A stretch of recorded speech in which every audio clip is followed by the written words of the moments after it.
এখন মানুষ বলা শুরু করেছে, হাসিনা তুমি যে বলো মিছিল বাইর করো, তোমার পরিবারের একজন সদস্য কি সামনে যাবে? একজনও তো বাংলাদেশে নাই। বিএনপির নেতা ভারপ্রাপ্ত চেয়ারপারসন তিনি লন্ডনে বসেই নেতৃত্ব দিচ্ছেন দলের। তার নেতৃত্বে দলের নেতাকর্মীরা মিছিল করছেন, গ্রেপ্তার হচ্ছেন, হামলা মামলার শিকার হচ্ছেন। হুম। ওই যে জানি তো, এইভাবে কথা আপনার বলার চেষ্টা, এই আপনাদের মতো প্রেতাত্মারাই করতেই হবে, এটাই আমার বাংলাদেশে কাজ আছে। Joynal Abedin no, Faruk. No, no, no, আমরা কিন্তু নির্লজ্জ ভাবে কোনো বিদেশে পালিয়ে যাইনি, কিন্তু আমাদেরকে জোর করে 111 সরকার পাঠিয়ে দিয়েছে মেরুদণ্ড ভেঙে। দ্রব্যমূল্য সেখানেও বেশ উন্নতি, বেশ কিছু জায়গায় উন্নতি দেখা যাচ্ছে। আইন শৃঙ্খলা পরিস্থিতিরও একটা উন্নতির দিকে 1,80,000 রোহিঙ্গাও ফিরে যাবে এই প্রতিশ্রুতিও পাওয়া গেছে। মানে অনেকগুলো ভালো দিক হঠাৎ করে দেখা যাচ্ছে। ডক্টর ইউনূস সরকার মনে হচ্ছে যেন ভালো করতে শুরু করছে। ডাক্তার ইউনূস সরকারকে ক্ষমতা রাখার মনে হয় একটা চেষ্টা, ইন্ডিপেন্ডেন্ট টেলিভিশনের মতো করার চেষ্টা করছেন কিনা আমি আমি শুধু জানি না। প্রশ্ন করছি, আমি আর শুধু না, প্রশ্ন আপনাকে একটু, করছি। আমার ভোট আমি দিব এই নির্বাচনের জন্য। 9.5 বছর কারাগারে ছিলাম, 84টা মামলার আসামি ছিলাম।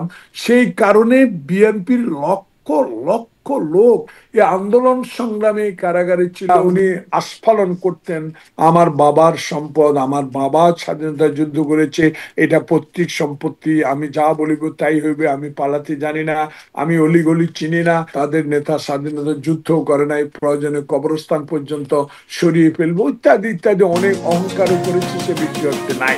এখন হিন্দুস্তানি প্রশ্ন হবে লাগামহীন। জানতে চাই, জানাতে চাই এই সময়ের পালস অফ পলিটিক্স। সকল জল্পনা কল্পনার অবসান ঘটিয়ে অবশেষে ব্যাংককে বৈঠক হয়েছে প্রধান উপদেষ্টা ডক্টর ইউনূস এবং ভারতের প্রধানমন্ত্রী নরেন্দ্র মোদীর। যাতে অনেকের মতোই আশার আলো দেখছে বিএনপিও। এমন আশার আলো আছে রোহিঙ্গা প্রত্যাবাসনে, উন্নতি হচ্ছে আইন শৃঙ্খলা এবং দ্রব্যমূল্য পরিস্থিতিরও। পরিস্থিতি যখন ভালোর দিকে তখন কেন দ্রুত নির্বাচন চাইবে সাধারণ মানুষ? দ্রুত নির্বাচনে যদি ক্ষমতায় আসে বিএনপি, তাতে মানুষের কি লাভ হবে? কেন নির্বাচনের সময় নিয়ে জামাত, এনসিপি, ইসলামিক দলগুলো সহ বেশিরভাগ দলের সুরই বিএনপি থেকে ভিন্ন? তবে কি নির্বাচনের দাবিতে একঘরে হয়ে পড়ছে বিএনপি? এদিকে বিএনপির দলীয় সূত্র বলছে এপ্রিলে ফিরবেন তারেক রহমান। এবার তাহলে সত্যিই ফিরছেন তারেক? এসব প্রশ্নের উত্তর নিয়ে স্বপ্নধারা নিবেদিত পালস অফ পলিটিক্সে আজ আমার অতিথি বিএনপি চেয়ারপারসনের উপদেষ্টা, সাবেক বিরোধী দলীয় চিফ হুইপ জয়নাল আবদিন ফারুক। জনাব জয়নাল আবদিন ফারুক, আপনাকে স্বাগত জানাচ্ছি আমার আজকের পালস অফ পলিটিক্সে। আমি শুরু করি যেটা আসলে এখন খুব আলোচিত খবর। ডক্টর মোহাম্মদ ইউনূস এবং নরেন্দ্র মোদীর বৈঠক হলো, বিমস্টেক সম্মেলনের সাইডলাইনে বৈঠক হলো, এবং তাদের মধ্যে আলোচনাও হয়েছে, 40 মিনিটের আলোচনা। বিএনপি আসলে কিভাবে দেখছে এই বৈঠকটিকে, যেটি আসলে অনেক জল্পনা কল্পনা ছিল, বাংলাদেশের পক্ষ থেকে বেশ প্রত্যাশিত মনে হচ্ছিল, ভারতের পক্ষ থেকে একদমই কোনো আভাস পাওয়া যাচ্ছিল না, ইঙ্গিত পাওয়া যাচ্ছিল না, অবশেষে হলো। বিএনপি কিভাবে দেখছে? দেখুন, আপনাকে অনেক অনেক ধন্যবাদ। ঈদের 2 দিন 3 দিন পরে আপনার এই বহুল প্রচারিত টক শোতে আমাকে আমন্ত্রণ জানাবেন। যেন আপনি জানেন আমি খুবই অসুস্থ, আমি কুয়ালালামপুরে একটা হাসপাতালে চিকিৎসাধীন অবস্থায় আছি, ডাক্তারের অধীনে।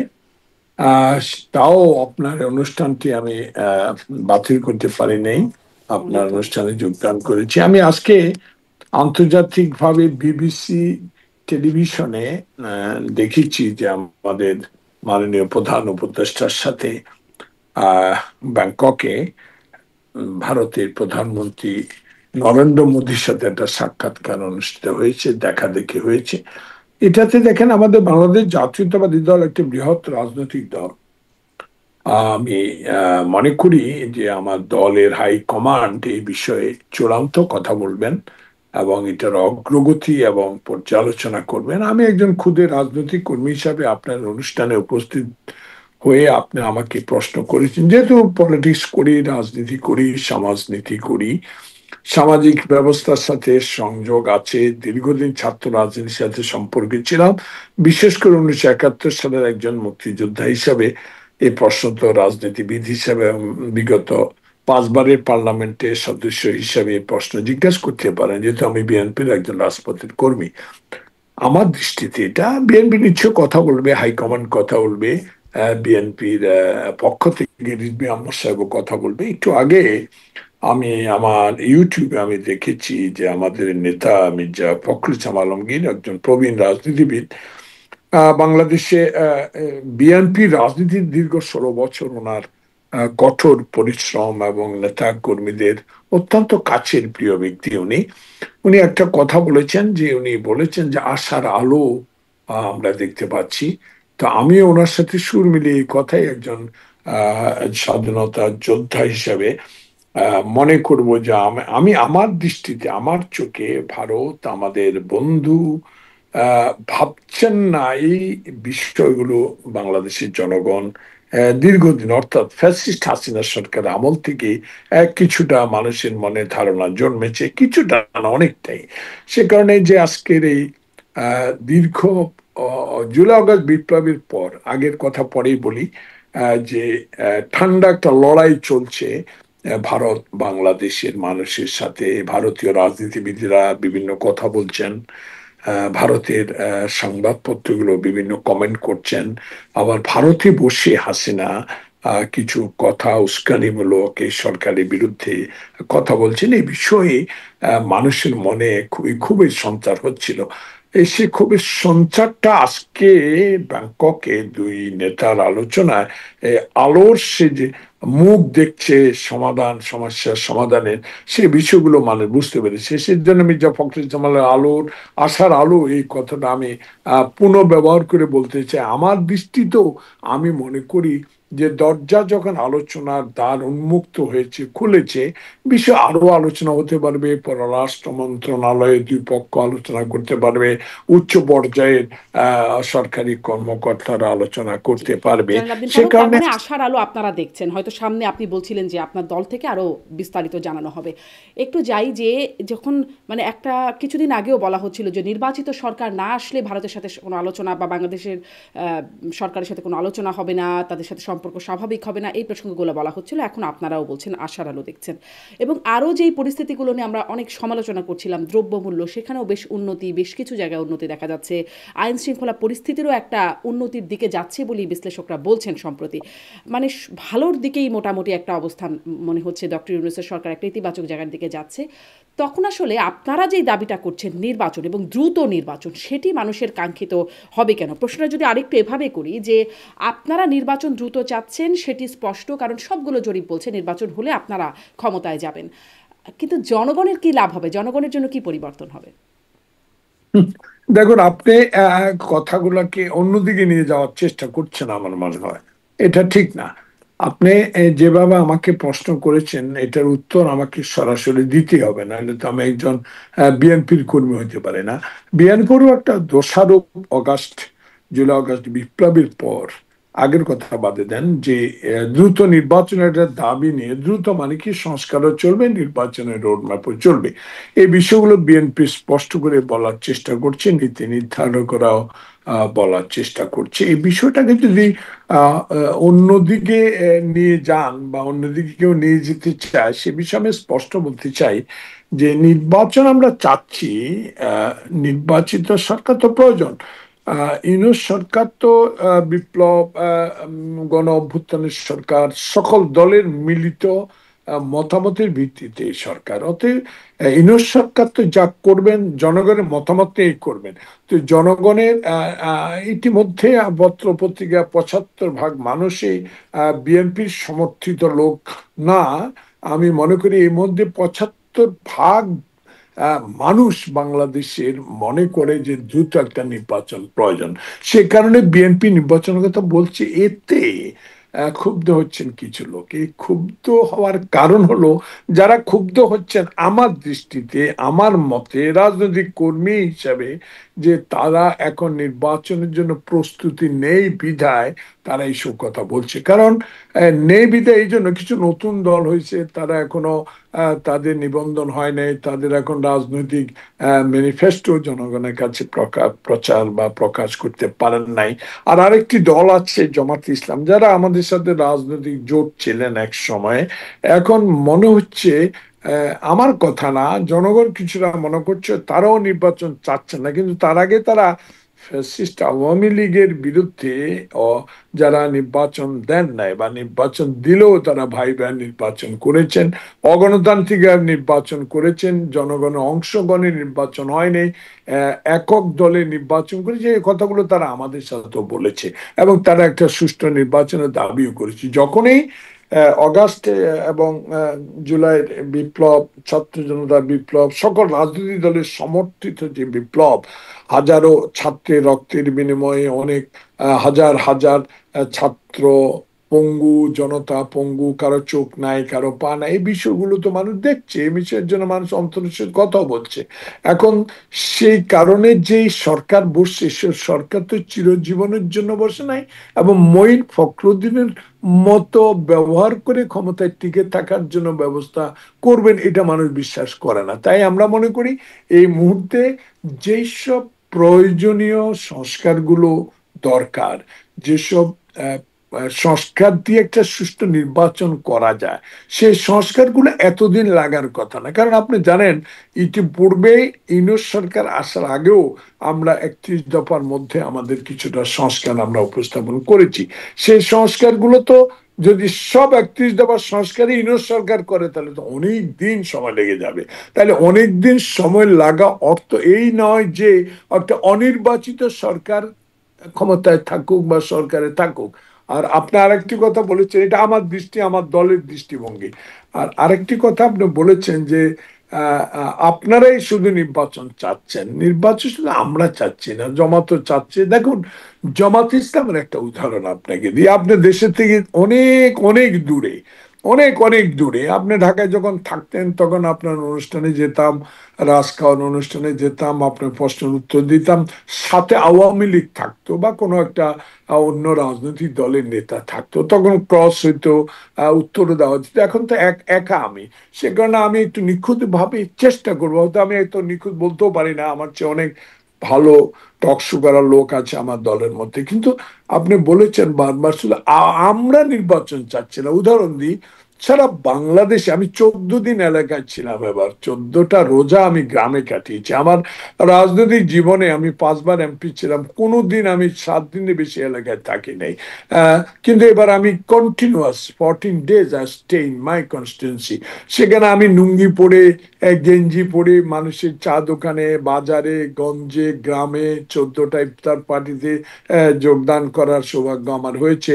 সেখানে মানুষের শুধু বিএনপি না, সকল পর্যায়ের মানুষ, আওয়ামী লীগ ছাড়া, কিন্তু আওয়ামী লীগের কিছু সাধারণ মানুষ আছে, তারা বলতে যে আমরা আওয়ামী লীগ করতে পারি, কিন্তু আওয়ামী লীগের ফ্যাসিস্ট কোনো কিছুকে আমরা সমর্থন অতীতে করি নাই। তারাও আমাকে বলে দেশে একটা নির্বাচন দরকার। তার প্রমাণ হলো আমার যেখান থেকে আমি নির্বাচন করি, সামনের দিকে আমি জানি না নির্বাচন করব বা নির্বাচন নমিনেশন পাবো কিনা, এটা হাই কমান্ডার আল্লাহ জানে।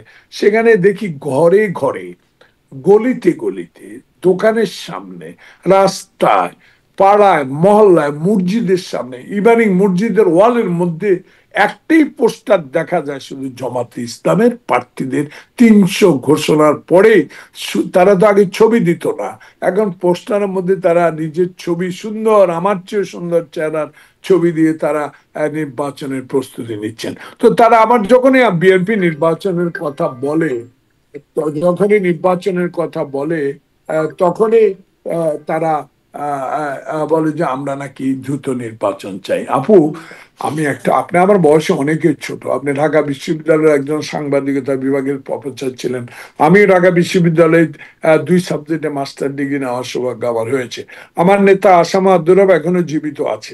আমি শুধু এইটুকু আপনাকে বলতে চাই, নির্বাচন নির্বাচন নির্বাচন সরকার গঠন করা বা ক্ষমতায় যাওয়ার জন্য, নির্বাচনের দাবির জন্য যে আয়না ঘরের বিরুদ্ধে কথা বলেছি, যে নির্বাচনের জন্য একটা সুষ্ঠু আমার ভোট আমি দিব, এই নির্বাচনের জন্য 9.5 বছর কারাগারে ছিলাম, 84টা মামলার আসামি ছিলাম। সেই কারণে বিএনপির লক্ষ লক্ষ লোক এই আন্দোলন সংগ্রামে কারাগারে ছিল, মিথ্যা মামলায় ছিল, জেলে ছিল, আয়নাগরে ছিল, অত্যাচারিত হয়েছে, ইলিয়াস আলী গুম হয়েছে, সদ্দি আলম গুম হয়েছে, লাকসামের এমপি গুম হয়েছে, হাজারো কথা আমি বলতে পারি। সেই নির্বাচনের দাবি যদি আমরা করি ইউনূসের কাছে, ইন্টেরিয়াম গভর্নমেন্টের কাছে, এটা যদি দোষারোপ হয়ে যায় তাহলে দোষারোপের আমার কিছু না, কিছু বলার নিশ্চয়ই জনাব ফারুক, এটি তো স্পষ্ট আপনারা আসলেই একদম শুরু থেকে নির্বাচনের কথাই বলে আসছেন।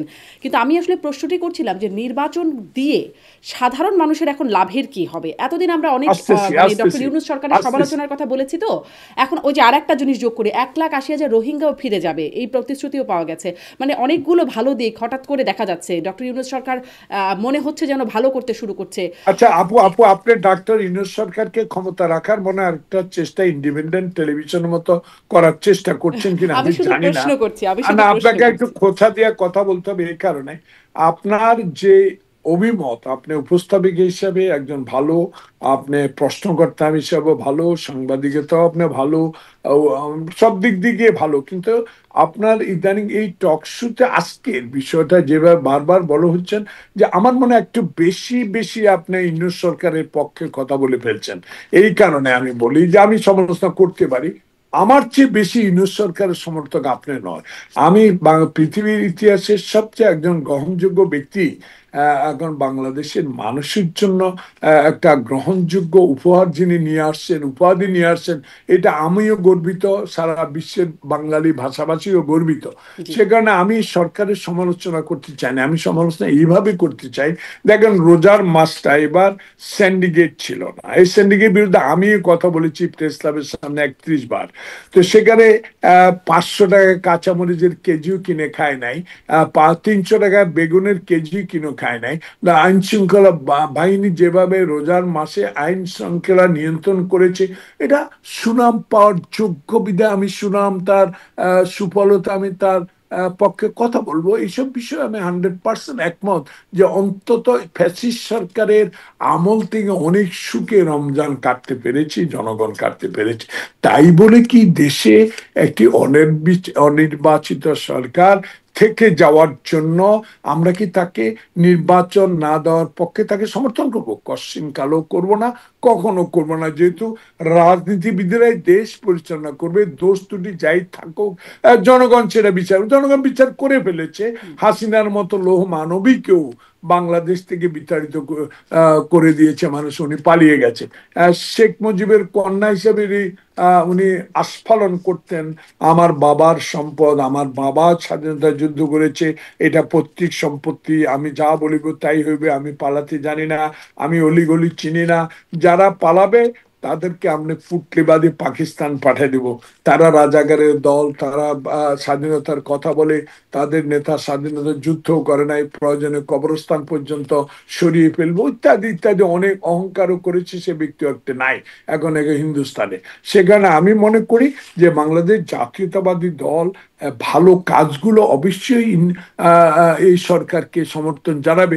তবে শেষমেশ একটা জিনিস তো সরকারকে করতে হবে, আপনি সংস্কারের নামে নির্বাচন বিলম্বিত করে কাউকে কোন ফাঁকে সুযোগ করে দিচ্ছেন কিনা, এই বিষয়গুলো জনগণ ইতিমধ্যে বলা শুরু করছে। ধরুন সে একটু আপনি ভালো করে আমার চেয়েও কম বুঝবেন না, যেহেতু সাংবাদিকতার সাথে আপনি জড়িত, আমার একটু সন্দেহ জাগছে যে এই নির্বাচন যত বিলম্বিত হবে তত আওয়ামী ফ্যাসিস্টরা, যাদের প্রেতাত্মারা এখনো ইউনূস সরকারের ভিতরে বসে আছে, তারা কোনো অনাকাঙ্ক্ষিত ঘটনা, সচিবালয়ের মতো আবার নির্বাচন পিছিয়ে দেওয়ার মতো একটা ব্যবস্থা যদি করে ফেলে, এটা তখন আর সময় পাওয়া যাবে না সংশোধন করার জন্য।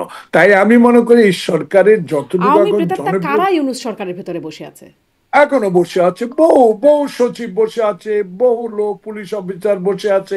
একসাথে তো বাংলাদেশে 16 বছরের সব জঞ্জাল মুক্ত করা কঠিন, আপনারা বলেন, আমরা বলি, তাই বলি তো বছরকে বছর না, মাসকে মাস না, ইতিমধ্যে তো 8 মাস অতিবাহিত হয়ে গেল। আমরা তো তার ভালো দিকগুলো বলছি, ভালো দিকগুলো কথা ওনার উত্থাপন করছি, আমরা তো ওনাকে সমালোচনা করছি না। কিন্তু সমালোচনা এইটুকু আমাদের করতে হবে যে নির্বাচন দিতে হবে। কাউকে কাউকে সুযোগ করে দেওয়ার জন্য যদি নির্বাচন বিলম্বিত করা হয়, তাতে তো ওনার সুনাম, ওনার সরকারের সুনাম, ওনার যে পেঁয়াজের কেজি 200 টাকা করেন নাই, কাঁচামরিচ কেজি 500 টাকা এবার হয় নাই, এগুলো মানুষ ভুলে যাবে। তখন আসবে সামনে যে উনি তো ক্ষমতায় কাউকে কাউকে রাখার জন্য কোনো হীন চেষ্টা আওয়ামী প্রেতাত্ত্বের দ্বারা হচ্ছেন কিনা, এগুলো আলোচনা আসবেই। কাকে রাখার জন্য, কাকে ক্ষমতায় রাখার জন্য? না, কাকে আমি বলবো না, কাউকে না কাউকে তো যারাই 111-এর সরকারের সময় তো আলু পার্টি হয়েছে, কিংস পার্টি হয়েছে, নির্বাচন দিবেন না, তখন নির্বাচন না দিয়ে উপায় ছিল না, তখন মঈন ফখরুদ্দিন হাসিনার সাথে গোপন বৈঠক তৎসময় করে যে অবৈধ কাজগুলো বৈধতা দিবে সরকার আসলে। সে কারণে তখনও তো জনগণ বলা শুরু করেছিল অতীতে যে তখনও বিএনপির মতো দলকে 25টা আসন দিয়ে সকল আসলেই তো আওয়ামী লীগকে দিয়ে দিয়েছে, যেহেতু আওয়ামী লীগ তাদের বৈধতা দিয়ে দিয়েছে সকল কাজে।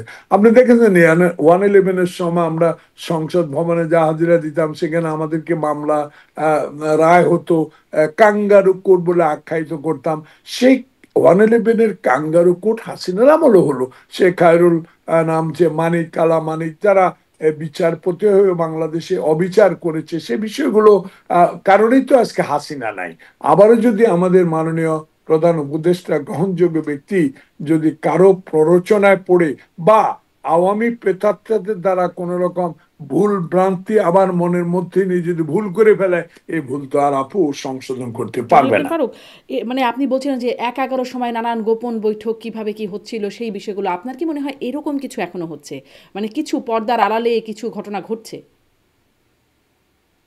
দেখুন, আমি তো আগে বলেছি, it is not the views of my party, it is my self, আমার ব্যক্তিগত সমালোচনা, আমার ব্যক্তিগত অভিমত, এইটুকু। আমার আমাদের সবচেয়ে ত্যাগী নেতা একজন আছে, যিনি আমাদের আহ, আহ, মুখপাত্র বিএনপির, পার্টি অফিসে যিনি দপ্তরের দায়িত্বে আছেন, সিনিয়র যুগ্ম মহাসচিব। দেখুন, আহ ওনাকে একটু উদাহরণ দিয়ে, 111-এর সরকার না, এরশাদ বিরোধী আন্দোলনে তার একটা পা নাই। অত্যন্ত কঠোর পরিশ্রমী একজন রাজনৈতিক নেতা। সে বারবারই একই কথা এখনো বলে। আমি তার এসব কথার সাথে একমত পোষণ করি এই জন্য যে কোন সময় কোন ফাঁকে হাসিনা, এখন শুনতে পাই আপনাদের অনেক সাংবাদিক আমেরিকা থেকে, কানাডা থেকে বিভিন্ন টক শো করেন, ইউটিউবে বক্তব্য ছাড়েন। ইলিয়াসের একটু আগে, একটু ঘুমাবার আগে আমি একটা ইউটিউব দেখেছি। দেখুন, তারা অনেকগুলো হাসিনার যে কে কারা বিপথে নিয়েছে, হাসিনাকে এই গণতন্ত্র হত্যার জন্য বা অনির্বাচিত এমপি বানাবার জন্য, এসব কথাগুলো আসতেছে। দেখুন, একটা উদাহরণ আপু আপনাকে দিই, যে হাসিনা ভারতে বসে এখন বলে যে যে কোনো সময় আমি চলে আসবো, নেতা কর্মীরা প্রস্তুত হও, মিছিল শুরু করো, বিভিন্ন সামাজিক যোগাযোগের মাধ্যমে, ইউটিউবের মাধ্যমে বক্তব্য দিচ্ছেন। এখন মানুষ বলা শুরু করেছে, হাসিনা তুমি যে বলো মিছিল বাইর করো, তোমার পরিবারের একজন সদস্য কি সামনে যাবে? একজনও তো বাংলাদেশে নাই। তুমি অন্যকে লাগিয়ে দিবা, তোমার পরিবার বাইরে সিদ্ধার্থ নিয়ন্ত্রিত কক্ষে বসে আন্দোলন ডাক দিবে, এটা হয় না। দেখুন, খালেদা জিয়ার একটা কথা আমি বলি আপনাকে।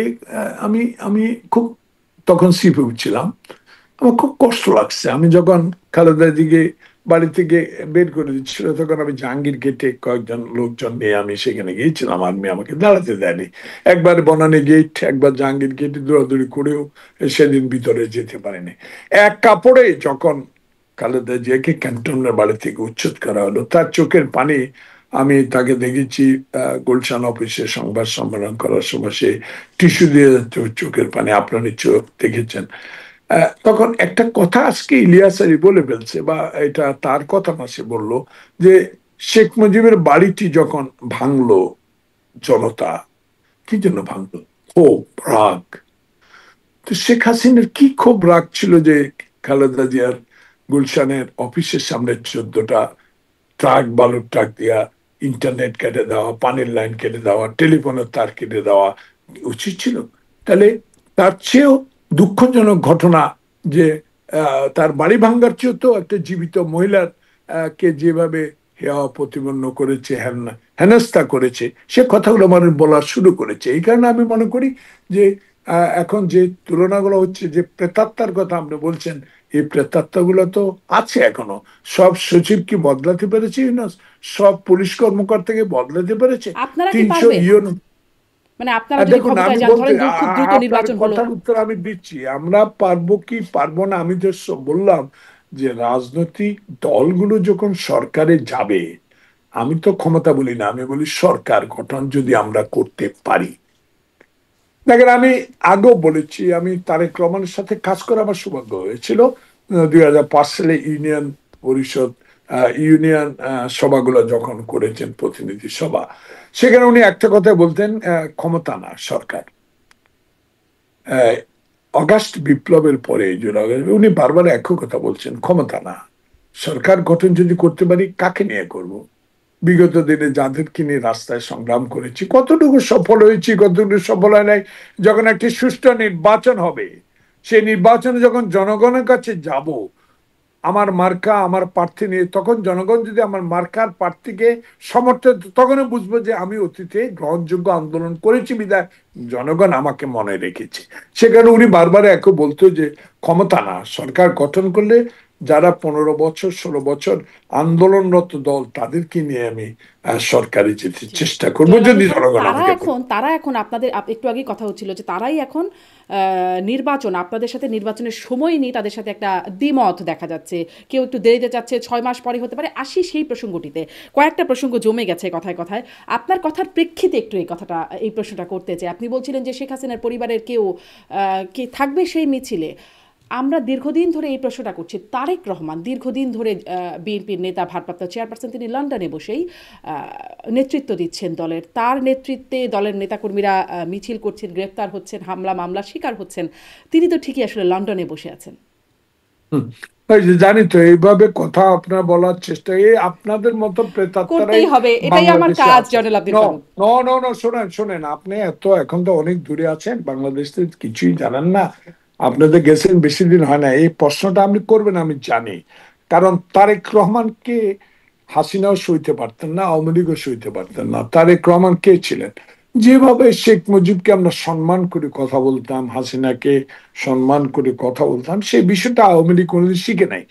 আওয়ামী লীগ শিখে নেয় বিধেয় তো আওয়ামী লীগের এই পতন, কিন্তু আমাদের সে পতন হয়নি। আমরা কিন্তু নির্লজ্জভাবে কোনো বিদেশে পালিয়ে যাইনি, কিন্তু আমাদেরকে জোর করে 111 সরকার পাঠিয়ে দিয়েছে, মেরুদণ্ড ভেঙে।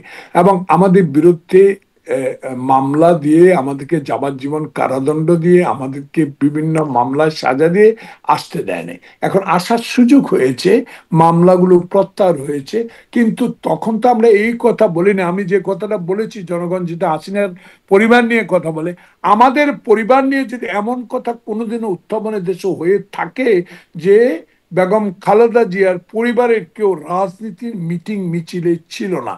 তারেক রহমান যখন ক্ষমতায় ছিল তখনও সরকারের কাজ করেছে, ক্ষমতার বাইরেও জয়েন্ট সিনিয়র যুগ্ম মহাসচিব ছিলেন, দলের জন্য কাজ করেছে। সে কারণে উনাকে যখন 111 সরকার ইচ্ছাকৃতভাবে দেশ থেকে পালিয়ে বিতাড়িত করে দিয়েছে জোর করে। এখন অনেকে আপনি বলবেন, এই কথা নিশ্চয় প্রশ্ন করবেন, উনি খত দিয়েছেন, তখন হাসিনাও নাকে খত দিয়ে দেশে বাইরে গিয়েছিলেন। আবার চোখের ওষুধের নামে বাইরে গেছেন, কিন্তু বেগম জিয়া নাকে খত দেয়া বা সরকারের সাথে সমঝোতা করে যান না। সেই উত্তর আপনাকে এভাবে দিই যে তারেক রহমান বিদেশে ছিলেন অবস্থার কারণে, আর হাসিনার পরিবার চলে গিয়েছে 16 বছর লুট, ডাকাতি, গণতন্ত্র হত্যা, সংবিধান নষ্ট করা এবং বাংলাদেশের সকল সাংবিধানিক প্রতিষ্ঠানগুলো ধ্বংস করে দেওয়ার কারণে, এবং হাজার হাজার মানুষ, হাজার হাজার মায়ের বুকের বুক খালি করার কারণে সে বিদেশে পাঠিয়েছে। আর তারেক রহমান কিন্তু সে দোষারোপ হয়ে যান নাই, তারেক রহমানকে বিনা কারণে দোষারোপ করে বিদেশে পাঠিয়ে দেওয়া হয়েছে। এই বিষয়গুলো উত্তর হলো এইভাবে। জি, জি। মানে কিন্তু যেটি আলোচনায় আসে বিভিন্ন সময় যে নিরাপদ না বোধ করা পর্যন্ত, ঝুঁকিমুক্ত না হওয়া পর্যন্ত তিনি দেশে ফিরবেন না। মামলাগুলো উঠে না যাওয়া পর্যন্ত। এখন অবশ্য আমরা জানতে পারছি তার বিরুদ্ধে যে মামলাগুলো ছিল সব মামলা উঠে গেছে। তিনি তার আসতে মানে সেদিকেও কোনো সমস্যা নাই। একটা কথা শোনা যাচ্ছে আপনাদের দলীয় সূত্রে অনেক গণমাধ্যমে এই খবরটি করছে যে এপ্রিলে ফিরছেন তারেক রহমান। এরকম কি কোনো বার্তা আসলেই আছে? দেখুন, আমি কিছুদিন আগেও লন্ডনে গিয়েছিলাম। আমি একটা ব্যক্তি, আমার চোখের অপারেশন কারণে আমার ওনার সাথে আমার সাক্ষাৎ হওয়ার সুযোগ হয়েছিল। কিন্তু বিষয়টা হলো তারেক রহমানের মামলা প্রত্যাহার হয়েছে।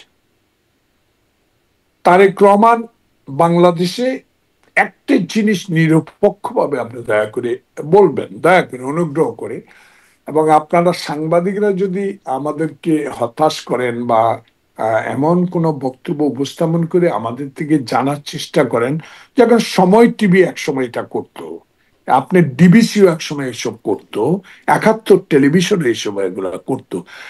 এখন দেখুন, সময়, ডিবিসি, 71 এই টিভিগুলো কি করে তারেক রহমানের বক্তব্য প্রকাশ করার জন্য 21 টিভি বন্ধ করে দিয়েছিল এবং মালিকানা পর্যন্ত হস্তান্তর করা হয়েছিল তো একটা বিবৃতি তারেক রহমানের প্রকাশ করার জন্য। আজকে একটা জিনিস দেখেন, দেশের বাইরে থাকার পরও হাসিনা তারেক রহমানের একটা দুইটা শব্দ পত্রিকার লেখার জন্য সুযোগ দেন নাই, টেলিভিশন তো দূরের কথা। সেগুলো আমাদের মনে আছে। এখন তারেক রহমান দেশে আসবেন কি আসবেন না, এটা হলো আমাদের দলীয় সিদ্ধান্ত, কখন আসবেন, কি করে আসবেন। কারণ দেশি আন্তর্জাতিক চক্রান্ত অবশ্যই থাকতে পারে, কারণ জিয়াউর রহমানকেও তো শেখ হাসিনা আসার 7 দিনের মাথায়, 14 দিনের মাথায়, 21 দিনের মাথায় জীবন দিতে হয়েছে। আপনাকে মনে করিয়ে দিই, আপনার বয়স অনেক কম, আমাদের মেয়েদের বয়স, আপনি মনে করিয়ে দিই আপনাকে, আওয়ামী লীগকে রাজনীতি করার সুযোগ করে দিয়েছেন জিয়াউর রহমান। সেই জিয়াউর রহমানকে পার্লামেন্টে কিভাবে হেস্তনেস্ত করতেন, জনসভায় হেস্তনেস্ত করতেন শেখ হাসিনা, সে বিষয়গুলো আমাদেরকে খুব কঠোরভাবে মনে আঘাত করে। এই জন্য এই কথাটা বললাম।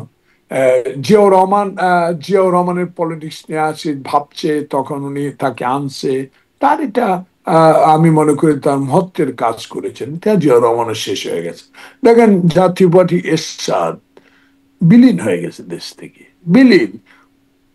সব এইসব কারণে যে শেখ হাসিনার অবৈধ কাজগুলোকে সমর্থন দেওয়া হচ্ছে। দেখেন, 1996 সালে জামাতে ইসলাম আওয়ামী লীগকে পুনর্বাসন করার জন্য কয়টা সিট পাইছিল তোমার, দেখেন তাদের সমর্থন করে সে এই জামাতে ইসলামের অনেক নেতাকে তারা জীবন দিতে হয়েছে হাসিনার হাতে।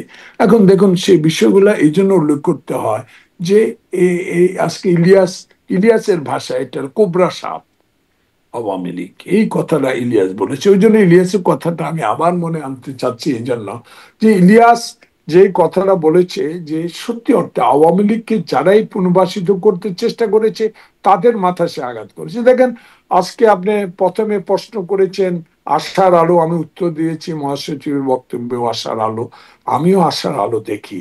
তবে ভারতের উচিত, আমি জানি না করবেন কিনা, যে ডক্টর মোহাম্মদ ইউনূস ব্যক্তিগতভাবে সামনাসামনি কি হয়েছে এখনো পুরা জিনিসটাই প্রচারিত হয় নাই। আপনি বলেছেন 1,20,000 রোহিঙ্গা নেবে, এই কথাগুলো দীর্ঘদিন 16 বছর। দেখেন, হাসিনার সম্বন্ধে আজকে একটা পত্রিকা ইউটিউবে আমি দেখলাম, বা এখানে তো হাসপাতাল আর বাসা মানে হোটেলে আসা যাওয়ার মধ্যে ইউটিউব দেখে সময় কাটে।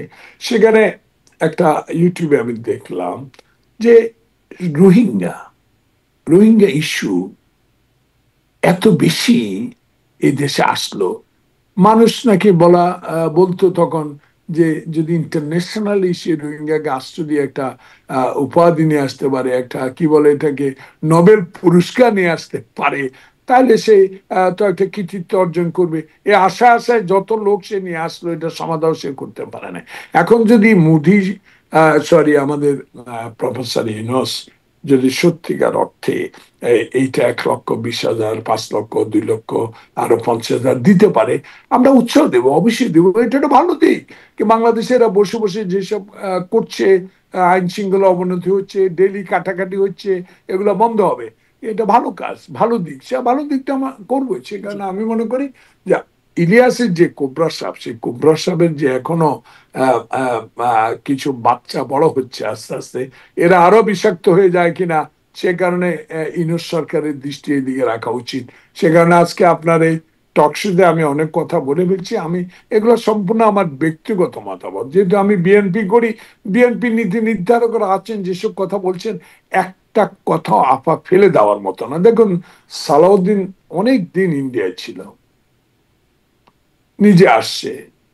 আমাদের আমির খসরু মাহমুদ সাহেব পরশু না ঈদের আগের দিন একটি কথা বলেছে, অত্যন্ত একটা গুরুত্বপূর্ণ কথা বলেছে। দেখুন, যে আমরা কারো বিরোধিতা করতে এখানে আসি নাই, যেহেতু নতুন দল স্বাগত জানাই, অবশ্যই স্বাগত জানাই। কিন্তু যদি নতুন দলের কিছু নেতা এভাবে বলে আগে সংস্কার তারপরে নির্বাচন, বলতে পারে, কিন্তু এত কড়া কথা বলার সুযোগ তাদের কি এখনো হয়েছে? এখন কি তাদের ডাকে কোনো ছাত্র হাই স্কুলের কলেজে বেরোবে? বেরোবে না। এখন তো আন্দোলন নাই। জি এখন তাদের দল নিয়ে যখন নাইট সাহেব যাবে, তখন তার দলের ম্যানিফেস্টো নিয়ে যাবে, তখন ছাত্ররা কি তার ডাকে বেরোবে, না আমাদের নাসির ছাত্র দলের সাধারণ সম্পাদকের ডাকে বেরোবে? সেই বিষয়গুলা পরবর্তী বিষয়। কিন্তু যে নাহিদের একসময় বৈষম্য বিরোধী ছাত্র আন্দোলনের নেতৃত্ব দিয়ে ছাত্র জনতার আন্দোলনকে সফল করেছেন, কোশ্চিন কাল আমি ব্যক্তিগতভাবে অস্বীকার করি না। কারণ আমি একজন মুক্তিযোদ্ধা, আমি 62-র আন্দোলন দেখেছি ছোট্টবেলা, আমার নেতা আশাবাদ রবের নেতৃত্বে যে করেছে। আমি ফাতেমা জেনারেল ইলেকশনও দেখার আমার সৌভাগ্য হয়েছে ছোটবেলা, এই বিরোধী আন্দোলনও আমার দেখার সৌভাগ্য হয়েছে। তাই আমি মনে করি সকল আন্দোলনে আমি, তখন তো আর কোনো দল ছিল না, ঢাকা বিশ্ববিদ্যালয়ে আমরা বটতলায় বসে বসে সকল আন্দোলনের রূপরেখা তৈরি করতো আমি দেখেছি। যা ইকবাল হলের ছাত্র ছিলাম, তখন তো কারো আওয়াজ আপু পাইনি, একটা আওয়াজে পেয়েছি। সিনিয়ররা বলেছে, জানো আজকে মেজর জিয়াকে চিনো? আমাকে না। মেজর জিয়া স্বাধীনতা ঘোষণা করে দিয়েছে, চলো আমরা সব পালিয়ে যাই। সদরঘাটে সে নৌকায় করে আমরা চাঁদপুর পালিয়ে যায়, সে যুদ্ধে অংশগ্রহণ করেছি। সেখানে আমি মনে করি যে এই প্রসঙ্গগুলো আসে কখন, যদি সত্যিকার হিয়া ভুট্টু, এই টিক্কা খান এদের সাথে আলোচনা করে সময় ক্ষেপণটা তখন না হতো, তখন এত আর্মস, এত সেনাবাহিনীও ওয়েস্ট পাকিস্তান থেকে ইস্ট পাকিস্তান জি আসতে পারতো না। জনাবদিন ফারুক, এবং বাংলা জি অনেকগুলো দিকে আপনি অনেকগুলো আপনার বক্তব্যের মধ্যে থেকে অনেকগুলো প্রশ্ন আমার জমা যাচ্ছে, কিন্তু একটা জায়গায় একটু স্পষ্ট হয়ে ওই সংস্কার না নির্বাচন, তরুণদের কথা আপনি বলছেন, সেই জায়গাটা আসি। সেটি হচ্ছে যে তাহলে তারেক রহমান কবে আসবেন সেটি এখনো স্পষ্ট না, ও বা আচ্ছা, আমি এপ্রিলে ওই আসবেন, এটা প্রসঙ্গে কি ভুলে এটা গেছি, কি আমি ভুলে গেলাম। আসলে তারেক রহমান আসার বিষয়টা সিদ্ধান্ত নেবে স্ট্যান্ডিং কমিটি, যখনই বলবে তখন সে চলে আসবে। এখন তারেক রহমান আসার বিষয়টা তো সম্পূর্ণভাবে এটা দলীয় বিষয় না। দলীয় বিষয়, যেহেতু সে দলের চেয়ারম্যান, ভারপ্রাপ্ত চেয়ারম্যান। আপনি জানেন, খালেদা জিয়াকে বিনা কারণে 5টি বছর জেলে রেখে তার অত্যাচার অবিচার করে তার শরীর ভগ্ন অবস্থায় তাকে বিদেশে নেওয়া হয়েছে। নাও সেই যে লন্ডন আন্ডার ট্রিটমেন্ট, এবং ডক্টর জাহিদও বলেছে কয়েকটা টেস্ট হওয়ার পরে অচিরে উনি দেশে আসবেন। তো আমরাও শুনতে পাচ্ছি ইনশাল্লাহ অচিরে উনি দেশে ফিরবেন, এবং দেশে ফেরার জন্য উনিও মানে খুবই আশান্বিত যে অতি সত্বরে দেশে ফিরবেন আমরা আশা করি। এবং শুধু দেশে ফেরা না, দেশে ফিরলেও এটা তারেক রহমান, আমরা জি, অবহেলা দেশে করলে ফিরলে চলবে আসলে না। রাজনীতিতে এবং আপনাদের রাজনীতিতে বিশেষ করে আরো কি আসবে, কি পরিবর্তন হবে সেটিও একটু আমি জানতে চাইবো। তবে যেটি বলছিলেন যে অন্যান্য দলগুলো নির্বাচন চায়, হ্যাঁ নির্বাচন চায়, কিন্তু তারা তো বলছে আগে সংস্কারের জন্য এতটুকু সময় দিতে হবে, যৌক্তিক সময়। আপনারা যেখানে বলছেন জুলাই আগস্টের মধ্যে নির্বাচন হওয়া সম্ভব, কোনোভাবেই ডিসেম্বরের পরে গেলে দেশে অস্থিতিশীল পরিবেশ তৈরি হতে পারে, এরকমটাও বলছেন। তখন তারা বলছেন 6 মাস, জামাত ইসলামের কথা বলছি, তারা বলছেন 6 মাস আগে পিছিয়ে এটা কোনো ব্যাপার না, তারা সুষ্ঠু নির্বাচন চান। এনসিপির কথা তো আপনিই বলছেন যে তারা সংস্কার চায়, বিচার চায়, গণপরিষদ নির্বাচন চায়, তারপর নির্বাচন প্রসঙ্গ। মাহমুদুর রহমান মান্না, আপনাদের জোট মানে আপনাদের আন্দোলন সঙ্গী, তিনিও বলছেন এই বছরে নির্বাচন করার মতো পরিবেশ নাই। মানে দেখলাম জুনায়েদ সাকি, তিনিও আগে গণপরিষদ নির্বাচনের কথা বলছেন। মানে অনেকেই আসলে ওই রকম একটা জায়গায় গিয়ে কথা বলছেন, সংস্কার এর পক্ষে আরও বেশি। মানে আপনারা যেভাবে দ্রুত নির্বাচনের দিকে যাচ্ছেন, বাকিদেরকে এভাবে দেখা যাচ্ছে না। আপনারা কি একটু আর আপনাদের দেখুন দাবি দেখুন নিয়ে এক আপনি ঘরে বা মান্না একদিকে হয়ে যাচ্ছেন? মান্না, জুনায়েদ সাকি, জামাত, এনসিসি যে কথাগুলো তুলে ধরেছেন, তাদের দল দলের কথাগুলো ওনারা বলতে পারেন। আবার এইটাও তারা বলছেন, যখন আমাদের সাথে জোটে আছেন, জোটে যখন আসেন তখন নির্বাচনের কথাই বলেন। এই বিষয়ে আমি কোনো আলোচনা করতে নারাজ। অন্য দলে কে কি বলছে এটা বিষয় না, আমার দলের বক্তব্য স্পষ্ট। এবং আমাদের সাথে যারা আন্দোলনে শরিক আছেন, আমার বিশ্বাস তারা এখনো আমাদের সাথে আছেন। কিন্তু কিছু কিছু কথা যারা বলেন, সেই কথাগুলো নিশ্চয়ই দলীয় ফোরামে আলোচনা করে, দলীয় মানে আমাদের জোটের ফোরামে আলোচনা করে সেই বিষয়গুলো নিশ্চয়ই আমরা সমাধান করতে পারবো। আর একটা বিষয় হলো যে, যারা 6 মাসে নির্বাচন সম্ভব না বলে, 6 মাস তো শেষ হয়ে গেছে, 8 মাস পড়ছে, তাহলে আর কমাস লাগবে? ইনোসেন্ট স্পষ্ট করে বলে দিলে তো পারে, এটা নিয়ে তাল বাহানা করার তো কোনো প্রয়োজন নাই, আমি মনে করি। জি, আমি আপনাদের মনে দলের করি স্থায়ী কমিটির সদস্য সালাউদ্দিন আহমেদ তিনি বলছেন ঈদের পরে রাজনীতি নিয়ে আমাদের সবসময় একটা আগ্রহের জায়গা থাকে, কারণ রমজান, তারপর ঈদ, তারপরে একটা রাজনীতিতে একটা জোর আসে, বা আপনাদের নানান কর্মসূচি থাকে, আন্দোলন থেকে শুরু করে নানান কর্মসূচি। আহ, সালাউদ্দিন আহমেদ তিনি বলছেন ঈদের পরে ডক্টর মোহাম্মদ ইউনূসের সাথে কথা বলবেন, নির্বাচনের তারিখ সম্পর্কে জানতে চাইবেন, এবং তারপর আসলে আপনারা সিদ্ধান্ত নেবেন, এরকম একটা বার্তা তিনি দিচ্ছেন। তো আবারও যদি সেই দেখুন, ডিসেম্বর থেকে জুনের মধ্যে নির্বাচন, যেটি আসলে ডক্টর মোহাম্মদ ইউনূস বারবার বলছেন, এরকমই একটা বার্তা দেন, তখন আপনারা আসলে কি না না, করবেন? দেখুন, এই 2025 এখন চলে, 26শে জুন জুলাই পর্যন্ত নির্বাচন। প্রধান উপদেষ্টা কি বলেছেন, তার প্রেস সচিব কি বলেছেন, এটা আমি নিজে শুনেও নাই, আমার পত্রিকার সাথে কোনদিন এখন কয়েকদিন সম্পর্ক নাই। আমি এটুকু বলতে চাই, সালাউদ্দিন আহমদ একজন বিজ্ঞ রাজনীতিবিদ, স্ট্যান্ডিং ইউনিয়ন মেম্বার, উনি না বুঝে কোনো কথা বলেন নাই, নিশ্চয়ই তার বুদ্ধিমত্তা খরচ করে কথাগুলো বলেছেন। এবং জাতীয় স্থায়ী কমিটির যারা সম্মানিত সদস্য, এরা কিন্তু আমাদের মতো জনগণের কথা বলে, পত্রিকার কথা বলে, টকশোর কথা বলে কথা বলেন না। তারা স্পষ্ট কতগুলো কথা বলেন যেটা দলের জন্য অত্যন্ত গুরুত্বপূর্ণ। তা আমি মনে করি গুরুত্বপূর্ণ ব্যক্তি, তারা গুরুত্বপূর্ণ জায়গা আছে বিদায়ী কথাগুলো বলছেন স্পষ্ট। ঈদের পরে অবশ্যই হুম। আমাদের কথা হচ্ছে, আপনারা জানেন আমাদের একটা কনসার্ট হবে মনে হয় 11 তারিখ বা 12 তারিখ, যেটা আমি এখানে বসে শুনতে পাচ্ছি। তো সে পরে যে নির্বাচন নিয়ে যদি স্পষ্ট কোনো আহ, আহ, বক্তব্য বা রোড ম্যাপ, সুনির্দিষ্ট কিছু না আসে, নিশ্চয় আমার দল তার বসে থাকবে না, কিছু কথা তো বলতে হবে, বলবে। সেটার জন্য আপনাকে অপেক্ষা করতে হবে, আপনাকে আপনাদেরকে অপেক্ষা করতে হবে। আপু, আমি আর বেশিক্ষণ থাকতে পারবো না, আমার শরীর খুব খারাপ আচ্ছা, লাগতেছে। সরি, আপনার আমাকে শেষ করুন। আমি আর একদম দু একটা প্রশ্ন করে আপনাকে ছেড়ে দিচ্ছি, সেটি হচ্ছে আপনি যদি একটু দ্রুত শেষ, মানে তাড়াতাড়ি করে বলেন তাহলে মনে হয় শেষ হয়ে যাবে। যে তাহলে আপনারা বিশেষ কোনো পরিকল্পনায় কি এখন নাই, যে বৈঠক করার পর যদি সুনির্দিষ্ট তা সময়সীমা আমরা না? বলবো কেন আপনাকে? আমাদের দলীয় কি পরিকল্পনা আছে, আমরা কোন দিকে আগাবো, জনগণের স্বার্থ সংশ্লিষ্ট বিষয় যেখানে সম্পর্কিত, দলের নির্বাচনের বিষয় সম্পর্কিত, এগুলা তো আমাদের দলের হাই কমান্ডের কিছু বিষয় বাইরে বলা যাবে আচ্ছা, না, এখন আপনি বলবো বলবেন না। না। জলালউদ্দিন ফারুক, মানে নিউ ইয়র্ক টাইমসে একটা প্রতিবেদন আসছে, সেটা নিয়ে কয়দিন খুব আলোচনা হচ্ছে। আমরা দেখলাম রুহুল কবির রিজভিও বলছেন যে মানে নিউ ইয়র্ক টাইমস বলছে দেশে উগ্রবাদ, ইসলামিক উগ্রবাদ বা ইসলামিক কট্টরপন্থীরা সুযোগ নিচ্ছে। রুহুল কবির রিজভি বললেন যে তিনি আসলে এটিকে খুব অস্বীকারই করছেন, এবং তিনি বলছেন যে এটি পরাজিত শক্তির প্রভাবেই আসলে এরকমটি হচ্ছে। এটি কি আপনাদের দলীয় বক্তব্যই? দেখুন, রিজভী দলের মুখপাত্র, উনি এমন কোনো কথা বলেন না যে কথাগুলো দলের বিপরীতে যাবে। এটা লজ্জা হওয়া উচিত যে ইন্ডিয়ান মিডিয়া, তারেক রহমান তো বলেছেন এটা মিডিয়া কু আবার যেন বিএনপির বিরুদ্ধে শুরু হয়েছে। তো সে কারণে